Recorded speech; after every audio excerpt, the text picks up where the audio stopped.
The Lakers just proved so many people wrong by coming out hot in Game 1 against the Grizzlies. Austin Reaves had a lot to say about his performance as well.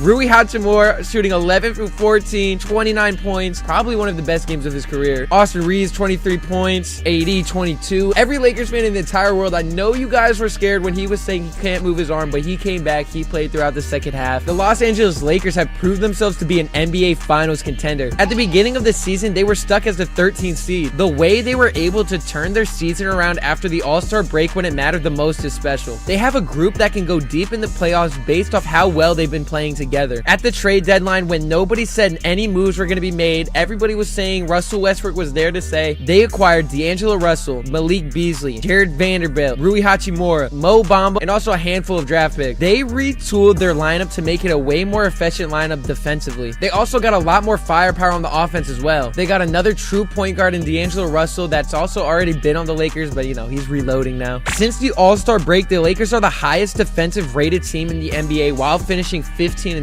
They robbed the NBA, and Rob Pelinka knew exactly what he was doing. Before the trade deadline ended, when Kyrie announced he wanted to be traded, everyone was looking at the Lakers as a potential destination. There was also rumors about Kyrie reuniting with LeBron in LA, but it never happened. The Lakers were just very hesitant on giving up 2 first-round picks, and on top of that, they would have to give up a talent like Austin Reaves, so the asking price was a little too much for LA. And honestly, that was probably the best thing that could have happened to the Lakers. If they went all in on Kyrie, they would risk losing most of their assets for one talent. Similar situation, a lot of people thought the Lakers gave up too much for Anthony Davis, but when they traded for AD and gave up what seemed to be a lot, it was worth it. AD was still in his prime, and the Lakers were still able to have a solid group to compete for a championship. They also signed vets like Rajon Rondo, who helped a lot throughout that playoff run. Not saying Kyrie wasn't worth it, but what the Lakers needed was depth. They needed to add more power to the team, offensively and defensively. There was times that it was literally a carry fest by LeBron and Anthony Davis just to give the Lakers a chance at winning games. But since Kyrie went to Dallas, they had a lot more to work with. When everyone said it wouldn't be possible to get good trade value out of Westbrook, Rob made it happen. He went on to sign all the players I listed earlier and trade Westbrook, which most would say was holding the team back. The thing with Westbrook, it just wasn't a good fit at all. Him and LeBron are both ball-dominant players, and it gave the offense no spacing at all. It's actually getting hard to watch. The Lakers, out of nowhere, it seemed like created an almost brand new roster that is actually able to contend for a championship. The Lakers are a scary 7th seed, like I said. They've just been playing super well as a group. Anthony Davis has had a really nice offensive season as well, averaging 25 points while still playing high-level defense at his position, averaging 2 blocks per game and grabbing an average of 12.5 rebounds. Jared Vanderbilt was a huge help for the Lakers defense. His length is helpful in the passing lanes and is a great shot blocker, and especially on the rebounding side. He could definitely be one of the best wing defenders in the league. He's had a long journey coming, but he's played so well for the Lakers, and his presence on defense has helped them so much. Like I mentioned earlier, another player that really has been sticking out to me is Rui Hachimura. He has been improving game after game. When the Lakers first got him, it seemed like Darvin Ham wasn't playing him as much, maybe on a minute restriction, but the more minutes he's been getting, the more he's been getting involved. It shows how much he's improving. He also performs really well off the pick and roll, which will be a huge help against the Grizzlies in this first round. If they can bait the defense by running pick and rolls, a lot of shot attempts can be created just off that. And the rest of this video isn't going to be all about LeBron like everyone praises the Lakers for, but I do have to give him his flowers. He has been playing on another level in his 20th season, and it really is wild how he has been performing at such a high level throughout his entire career. I don't know if we will see anyone like him ever in the league's history. He's 38 years old, nearly averaging a triple-double.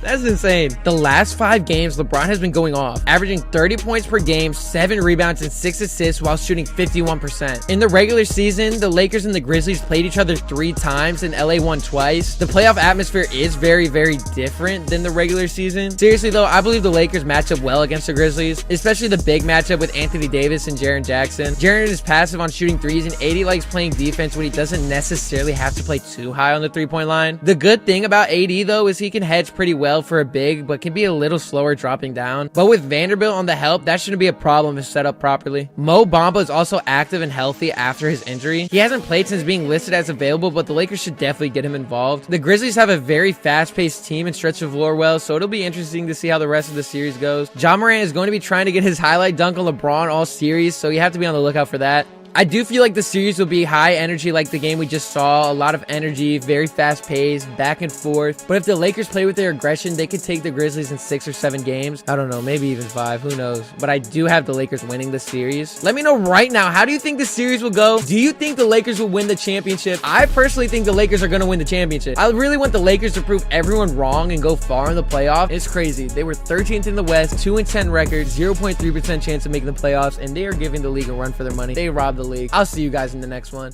and I'm out.